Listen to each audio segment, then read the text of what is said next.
Hey, beautiful loves. Today I wanted to talk about correcting an anti or reverse lordosis. The spine should have natural curves to it. Your cervical spine should go this way, like a little C, and then your thoracic spine should have a little curve like this, a little curve. If it's more, it's called kyphosis. That's when we start to see the hunchback and the rounding. And then lordosis is the lower spine, the lumbar spine. And most of the time, what we see is lordosis is the actual issue of having too much of a curve in the lower spine, having that tilt, which is what I often see body workers, chiropractors, we see so much of this pelvic tilt, this anterior pelvic tilt where we're tilted this way. This is what the majority of the population has, or I would say has had. But what we're seeing more and more of is the opposite, this reverse lordosis, where the spine is starting to straighten out or even go in the opposite, rounding in the opposite direction.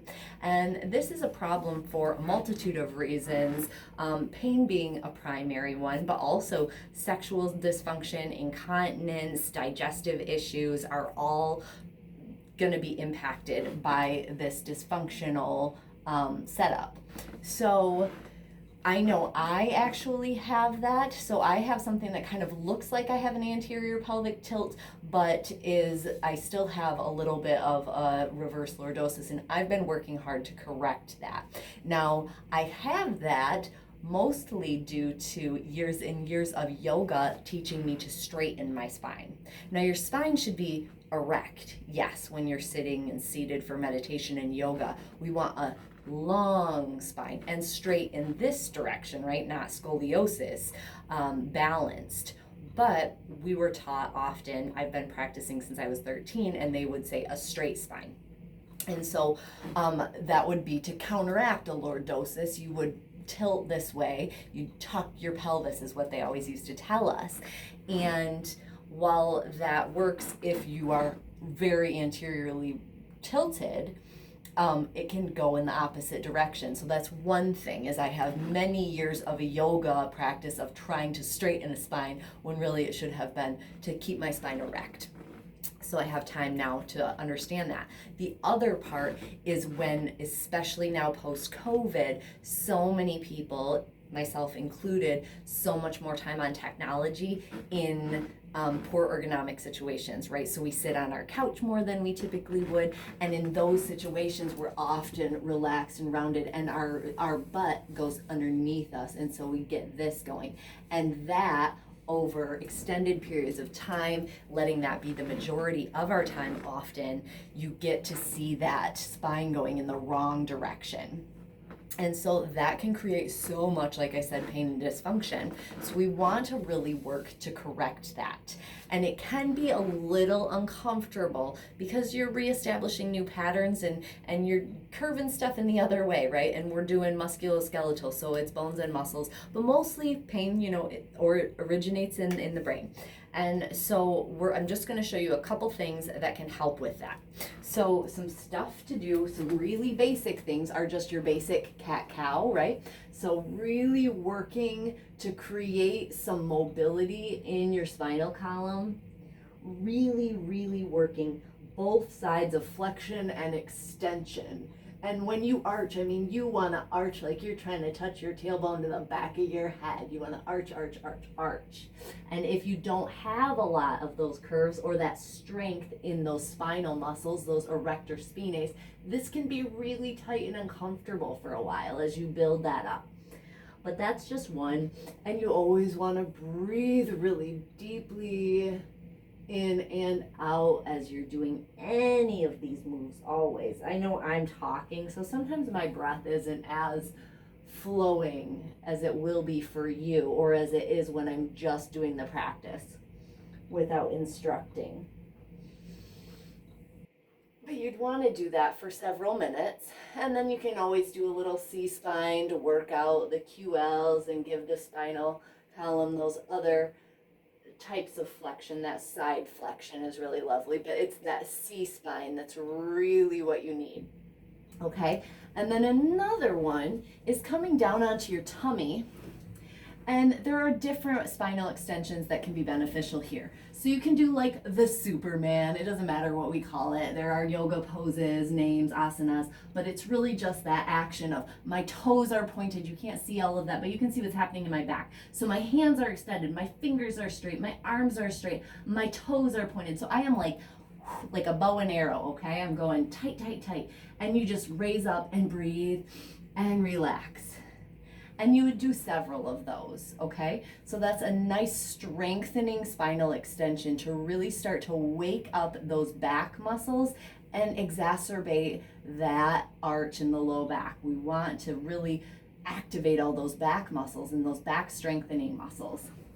And then another one that can be uncomfortable, and you can create your own prop so that it doesn't hurt as much, but once and if it's comfortable, a foam roller can be nice. If a foam roller is too hard or too big, go ahead and roll up a towel. Start with something smaller and softer, but you're gonna just give yourself something to lay over, and you're gonna feel what feels okay for you. And so you might need to bend your knees to be able to hang out here, but you're gonna feel and find what feels good. And it can be, again, a little uncomfortable, but in this passive position, you're just gonna relax back and breathe and be as chill as you can, basically for as long as you can. So maybe 5 minutes, maybe 10 minutes. Starting on a foam roller, if you have no spinal curve there, is probably gonna be too much. So if that's your prop and your case, I would start with 30 seconds to 2 minutes.